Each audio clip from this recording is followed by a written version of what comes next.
Hey, this is Chris Johnson at SceneDaily.com. Today we have Jeff Owens and Kenny Bruce along for the ride, and we are discussing in this roundtable the issues that NASCAR faces in 2009, the ones that are confronting the sport.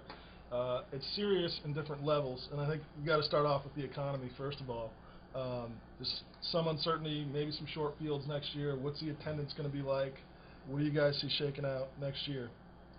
Well, certainly, I don't think there's any question that's the biggest issue facing the sport right now. I mean, we could face a situation next year where, a dozen or more teams that ran the season this year could fall by the wayside. I think there's 16 or more teams that right now don't have full sponsorship for next year.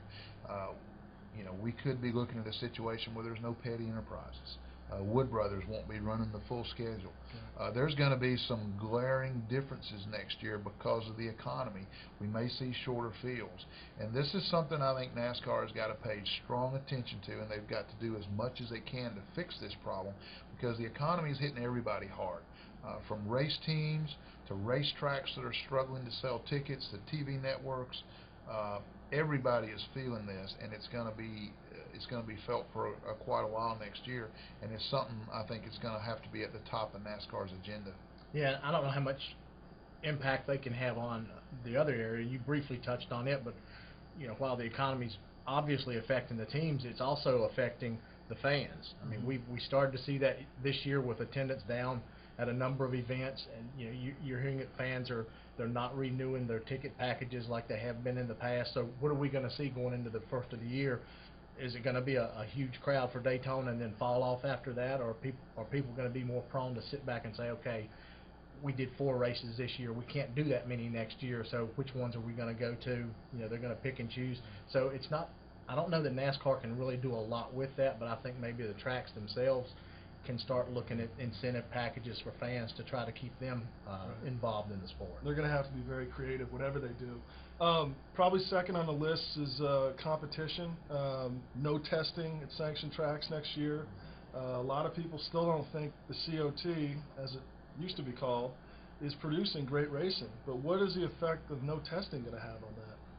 You would think it's going to make it even more difficult to get a handle on that race car if teams can't go out and test. And let's face it, most drivers and teams, if they are being totally honest with you, they'll tell you they weren't real happy with that car this year. They complained so bitterly in the first half of the season that NASCAR had to call a closed-door meeting and say, hey guys, let's shut up and give it a chance. It got marginally better, I think, as the season went on, but I think there's still major challenges that teams in NASCAR face with that new car, and are they going to be able to work those problems out with no testing on NASCAR sanctioned or Cup tracks next year? That's a big question. And it's going to make what they do in the shops in the days leading up to each race even more important than it's ever been. And I know teams have tested throughout the history of the sport, but years ago, a lot of things that were discovered on the cars, those guys, they saw somebody else doing it at the track, and then they went back and developed it and made it even better in their shops and went out and tried to prove it on there. Testing's definitely going to have an effect on them, though, but the unusual thing about it is when you talk about guys that didn't like the car, there's always people that do like, that say that there's nothing wrong with the car. We're making gains with it and everything's good, and those are always the guys that are having the most success. Yeah, and that brings us to another issue. I mean, the guys that definitely got a handle on the car this year were the 3 guys that dominated: Jimmy Johnson, Carl Edwards, and Kyle Busch. So do we face a situation next year where those 3 guys win the overwhelming majority of the races again? And I think NASCAR needs this car to get better, and they need a situation where more drivers are winning races. Jeff Gordon didn't win, Matt Kenseth didn't win, Kevin Harvick didn't win. Those are popular drivers. They need to be winning races, and NASCAR needs to work on getting that parity back to where it was. The one thing that they could take from the NFL and every other sports league could look to the NFL for is parity. I mean, goodness, everybody seems to have a chance. Everybody has a title aspiration besides the Lions.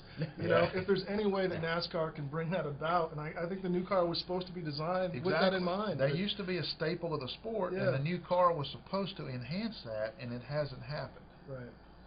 Well, I mean, those are the things, top 3 anyway, in our minds of what the sport faces next year. And we'll all keep our fingers crossed, and we'll look forward to talking to you again next time.